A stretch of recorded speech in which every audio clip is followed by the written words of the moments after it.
Hello viewers, Tollywood story এক্সপ্লেনারে তোমাদের সবাইকে স্বাগত জানিয়ে রাঙামতি তীরন্দাজের আজকের পর্বের রিভিউ আমি শুরু করছি।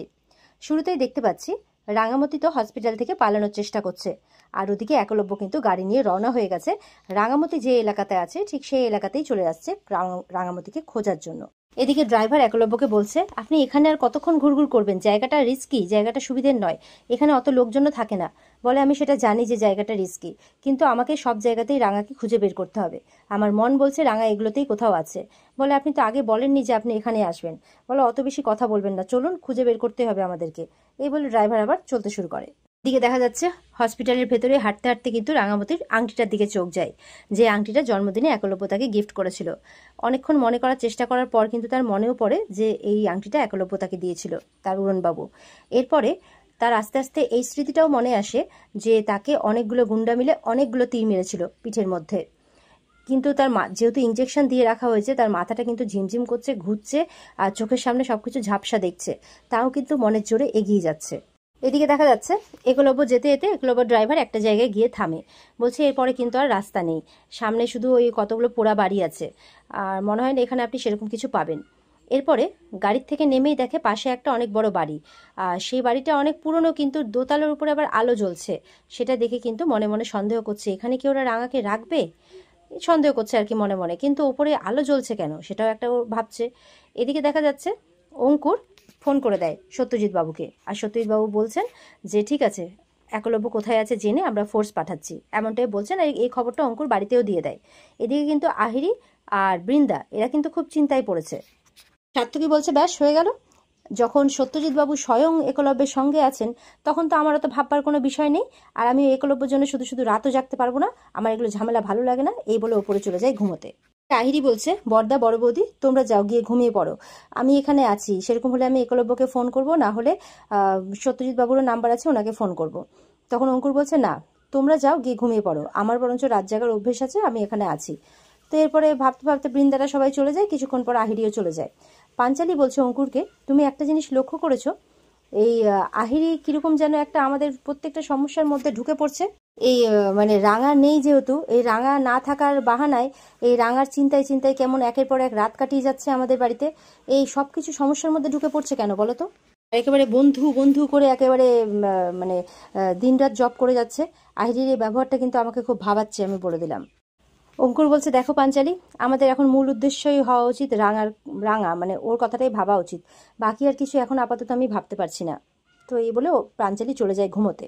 ওদিকে দেখা যাচ্ছে রাঙা হাঁটতে হাঁটতে, মানে ওখানে যাদেরকে আরো আটকে রেখেছে মানসিক রোগী বলে, তো তার মধ্যে একজন রাঙাকে ডাকছে, এই শোনো শোনো, তুমি কে গো, শোনো, তুমি আমাকে এখান থেকে বের করবে, জানো এখানে না আমাকে জোর করে আটকে রেখেছে, আমার কিন্তু কোনো রোগ টোগ হয়নি, আমার শ্বশুরবাড়ির লোক আমাকে এখানে আটকে রেখেছে, আমার বাবা মারা যাওয়ার সময় বাড়িটা আমার নামে লিখে দিয়েছিল, সেই বাড়িটাও ওরা ওদের নামে লিখিয়ে নিয়েছে, জানো ফার্স্টে আমাকে বাড়িতেই আটকে রেখেছিল, তারপরে এখানে আটকে রেখেছে, আমার কোনো রোগ টোগ হয়নি গো, তুমি আমাকে এখান থেকে বের করবে, আমি তো গান করতে চেয়েছিলাম, গান গেয়ে বড় স্টেজ শো করতে চেয়েছিলাম, কিন্তু আমাকে করতে দেয়নি, জানো, এইভাবে বলছে। রাঙা কিন্তু চুপচাপ শুনছে, কারণ রাঙার মাথাটা তো তখন ঝিমঝিম হয়ে আছে আর আবজা আবজা দেখছে। ওখানে কিন্তু আরো আশেপাশে আরো সব রোগীরা আছে, মানে যাদেরকে আর কি মানসিক রোগী বলে ওখানে রাখা হয়েছে। ঠিক সেই সময় দেখা যাচ্ছে পেছন থেকে একটা নার্স আসে, বলে, এই এই রাঙা, তুই এখানে কি করছিস, কিভাবে বেরোলি তুই এখান থেকে, চল চল, এই বলে হাতটা ধরে নেয়। রাঙা তখন মনে মনে ভাবছে, রাঙাকে কিন্তু সত্যজিৎ বাবু অলরেডি এই ট্রেনিংটা দিয়েছিলেন যে যদি তার কাছে তীর ধনুক না থাকে আর কেউ যদি সামনে থেকে তাকে অ্যাটাক করে তাহলে কি করা উচিত। রাঙা বলছিল, কি আর করবো, আরেকটা হাত দিয়ে তার হাতটা ছাড়িয়ে নাকটা ফাটিয়ে দেবো। তখন সত্যজিৎ বাবুরা হাসছিলেন, সঙ্গে একজন ক্যারাটে শেখানোর লোকও মানে মেয়েও ছিলেন। তো বলছে যে সেও তো পাল্টা তোমাকে মারতে পারে, তো তার একটা পদ্ধতি আছে, তুমি শিখে নাও। তখন সেই ক্যারাটের মেয়েটি তাকে শিখিয়ে দিচ্ছে, মানে শিখিয়ে দিয়েছিল আর কি, যে কিভাবে কি করতে হয়। রাঙা সেম প্রসেসে তাকে কিন্তু মারতে থাকে, পেছন থেকে ধরে নেয়। আর আশেপাশে যারা রোগীরা তারা বলছে, বেশ হয়েছে বেশ হয়েছে, হাসছে তারা, আমাদেরকে মানসিক রোগী বলে এখানে আটকে রাখা বেশ হয়েছে, আমাদেরকে এতদিন অনেক শাস্তি দিয়েছিলিস না, এবার বেশ হয়েছে, এইভাবে বলছে। বলছে এই বদমাইশ লোকগুলো টাকা পয়সা খেয়ে সুস্থ লোকগুলোকে এখানে আটকে রাখে, বলছে এরা কেউ নার্স বা ডক্টর না, টাকার লোভে এই কাজগুলো করে এরা। এবার কিন্তু ওখানে বাকি যারা ডক্টর সেজে আছে তারা চলে আসে, বলে, এই এই কি করছো, ধরো ওকে ধরো, আরো সবদেরকে বলছে। রাঙা বলছে, এই খবরদার, গলা টিপে মেরে ফেলবো কিন্তু একদম একে, কি ভেবেছিলিস যে ইঞ্জেকশনটা খাইয়ে আমাকে দুর্বল করে রাখবি? দুর্বল ভেবেছিস আমাকে? অত সোজা না আমাকে দুর্বল করে রাখা, বুঝতে পেরেছিস? পিঠে অতগুলো তীর খেয়েও আমি যখন বেঁচে আছি তখন ওই একটা ইঞ্জেকশনে আমার কিচ্ছু হবে না।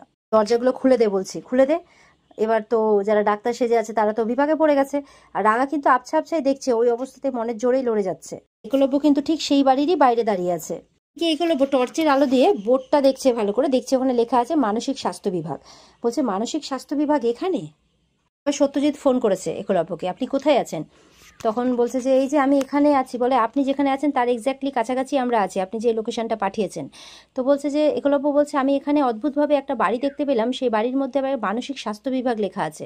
তখন সত্যজিৎ বলছে ওখানে মানসিক স্বাস্থ্য বিভাগ? বলে হ্যাঁ, আমারও একটু অবাক লাগলো, তাই আমি একটু ব্যাপারটাকে মানে দাঁড়িয়ে থেকে একটু দেখছি। বলে ঠিক আছে আপনি থাকুন, আমি এক্ষুনি পৌঁছে যাচ্ছি। সত্যজিৎ বলছে তাড়াতাড়ি চলুন, আমরা মনে হয় পৌঁছে গেছি, আর রাঙাকে মনে হয় ওরা ওখানেই রেখেছে। রাঙা বলছে কি হলো, দরজাটা খোল, নাহলে কিন্তু গলা চেপে একে মেরে ফেলবো। নার্সটা বলছে কি হলো, খুলে দিন, আমার যে শ্বাস বেরিয়ে যাচ্ছে, আমি যে দম নিতে পারছি না। তখন ওরা কি করবে বুঝে পাচ্ছে না। রাঙা বলছে কে আমাকে এখানে ধরে আনতে বলেছে বল, আর এই অসহায় মানুষগুলোকে এখানে কে আটকে রেখেছে? হ্যাঁ, আমাকে পিঠে তীর কে মেরেছে বল? হ্যাঁ, আমার ন্যাশনাল খেলার স্বপ্নটাকে শেষ করে দিয়েছে কে?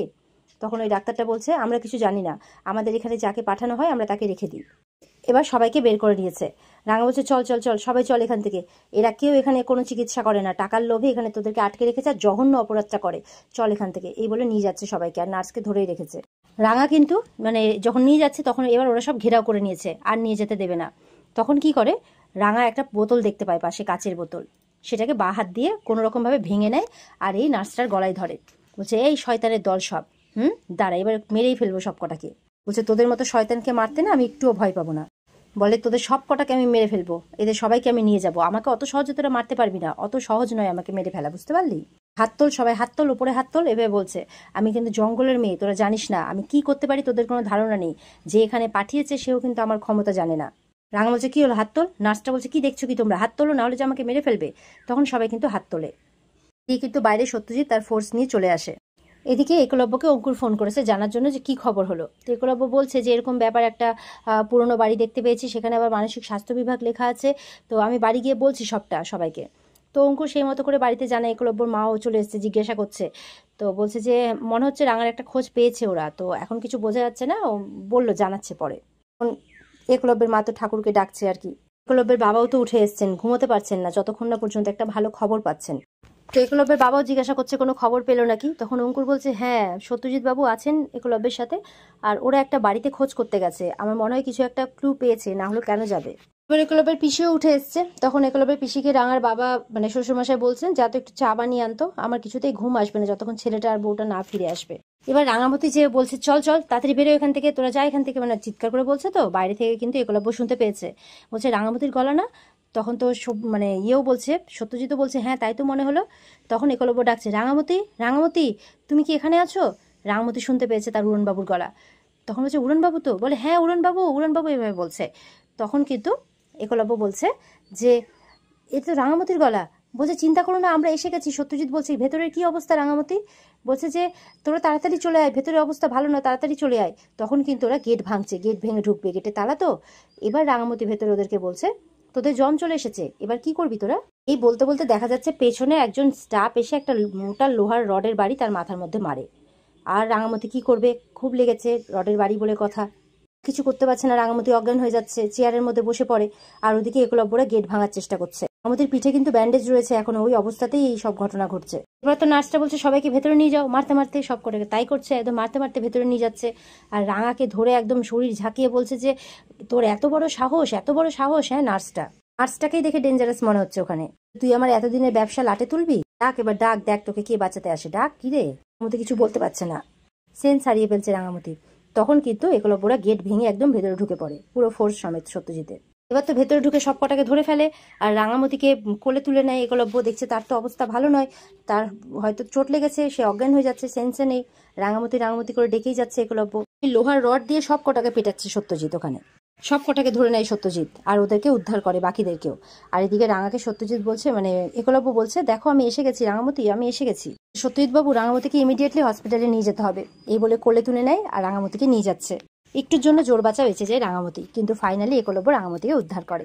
আর এখানেই কিন্তু আজকের পর্ব শেষ হয়ে যায়। তো বন্ধুরা, এই ছিল আজকের পর্বের রিভিউ। কেমন লাগলো, আশা করি খুব ভালো লেগেছে।